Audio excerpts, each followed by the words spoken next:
What does it mean for Russia to change tactics in Ukraine? Russia has announced that they will not be limited to targets in Ukraine only in the east. Russian Foreign Minister Sergei Lavrov, he declared that now his targets are not only the east of Ukraine and the Kherson, Zaporizhia regions, with the exception of Donetsk and Luhansk regions, are also among his targets. However, it is eagerly awaited how Lavrov will respond to these statements on the field.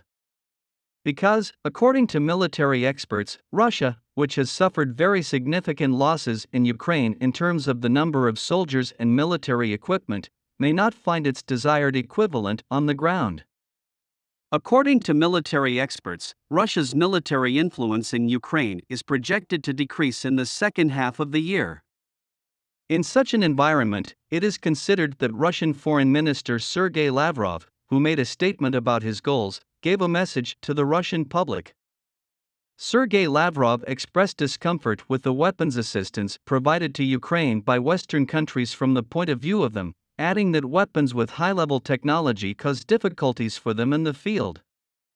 Russian Foreign Minister Sergei Lavrov also announced that they are always ready to negotiate with the West, noting that they can also discuss the issue of lifting sanctions. The United States has announced that it has received information that Russia will annex the territories it occupies in Ukraine. According to information that the United States bases on intelligence reports, Russia is preparing to connect the places it occupies in Ukraine to the Russian Federation, just like in the Crimea. We have sufficient evidence, intelligence, and publicly available information that Russia intends to annex more territory in Ukraine, said John Kirby, Director of Strategic Communications at the White House National Security Council. Russia will be able to annex the territory of Ukraine by proxy wars and a fraudulent referendum. If there is an annexation, we will not allow it to go unpunished. In the event of annexation, we will increase economic pressure on Russia and introduce new sanctions. The Biden administration will announce new arms aid to Ukraine next week. This will be the 16th package of military assistance that Biden will give to Ukraine after taking office. In this package, there will be advanced rocket systems and rocket arsenals that the Ukrainian army effectively uses, said. U.S. State Department spokesman Ned Price said that Russian Foreign Minister Sergei Lavrov's announcement that Russia's geographical goals will expand with the West's long-range missile shipment proves the warning made by the United States that Russia is preparing to annex the territory of Ukraine. Ned Price, my colleague in the White House, John Kirby, warned just yesterday that Russia is planning its annexation of the territory of Ukraine. He said that Kherson and Zaporizhia are included in this territory. Lavrov today officially confirmed this warning that we have made, he said. According to Price, the fact that Russia is openly advancing its annexation plan once again demonstrates the illegality of the war in Ukraine. Ukrainian President Volodymyr Zelensky, on the other hand, is gaining the support of the peoples of the world with his decisive leadership in his country and the leadership of his army against Russia's invasion attempts.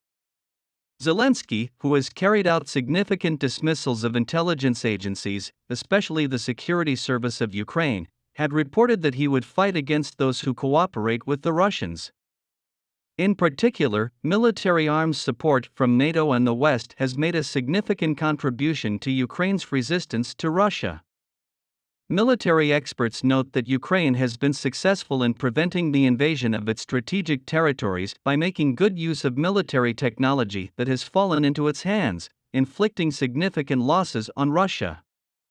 On the other hand, new sanctions decisions are being announced by Western countries against Russia. Experts predict that Russia will not be able to withstand severe economic conditions for a long time. The European Union has approved resolutions envisaging significant sanctions against Russia. Member states of the European Union have approved a new package of sanctions, which includes a decision to impose a ban on the import of gold and jewelry in Russia. In a statement on the Czech social media account of the current president of the European Union, it was reported that the new package of sanctions against Russia was approved at a meeting held in Brussels with the participation of member states, and these measures will be published in the official journal of the European Union and will enter into force. As part of the package, the assets of some Russian officials and institutions will be frozen, a travel ban will be imposed on people who will be added to the sanctions list, and the import of gold and jewelry from Russia will be banned. Under the sanctions package, the assets of Sberbank, the largest bank in Russia, which was previously excluded from the international pay system SWIFT, will also be frozen. Ukraine is demanding more military equipment and assistance from the United States. Alina Zelenska, the wife of Ukrainian President Volodymyr Zelensky, addressing members of the United States Congress, said that they need more weapons and air defense systems to defend their homeland. Zelenska, who stated that she was the first foreign vice president to address the United States Congress, said, "I want to address you here today not as a first lady, but as a mother and a daughter."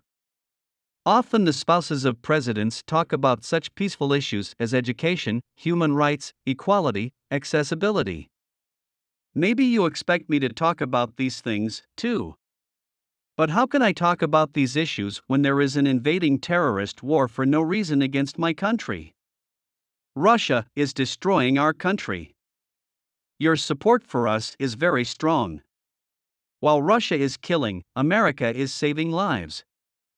I'm asking you to do something I would never want to do. I want a gun from you. These weapons will not be used to attack someone else's land, but to protect our land and survive, he said. Turkish President Recep Tayyip Erdogan and Russian President Vladimir Putin attended the meeting at the Tehran International Conference Hall hosted by Iranian President Ibrahim Raisi.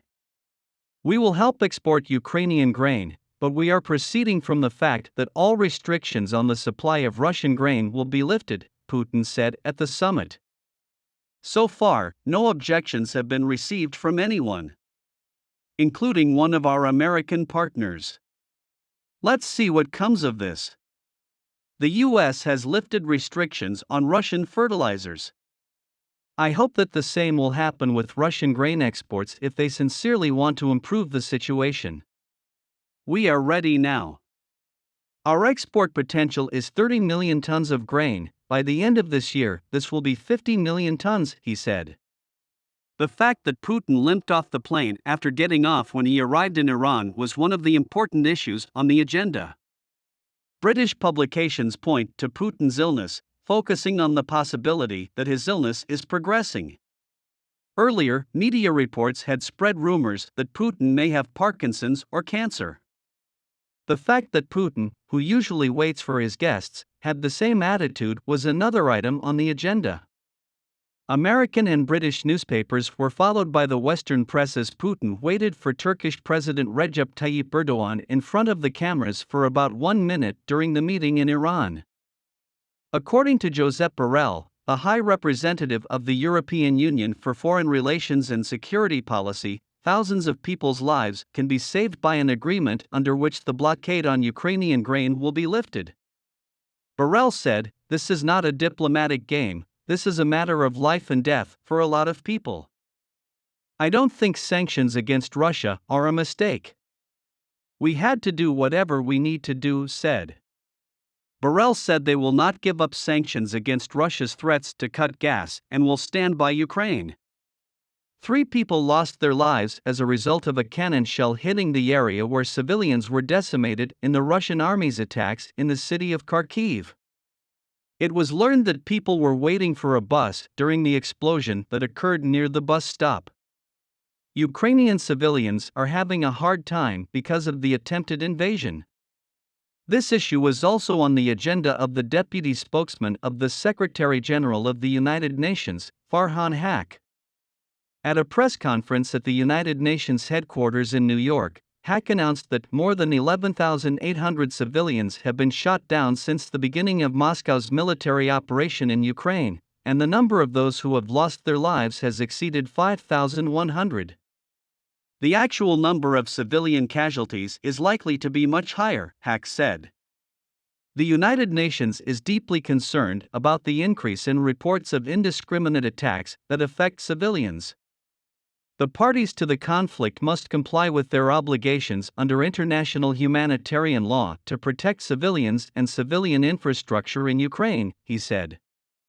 In order to legitimize the occupation of Ukraine in Russia and to hide the war crimes committed, unorthodox claims are being voiced. Deputy Chairman of the Federation Council of Russia and Russian State Duma Deputy Konstantin Kozakov Irina Jeroboam, operating in a statement to reporters in Ukraine, Ukrainian soldiers claimed that they were experimenting on American biological laboratories. The scientific response to the claims came from the Russian geneticist Kirill Volkov. Volkov noted that the diseases detected in the blood of Ukrainian soldiers cannot be characterized as diseases that are not typical for Ukraine. Volkov also stressed that the statements of Russian officials about biological attacks have been distorted and exaggerated.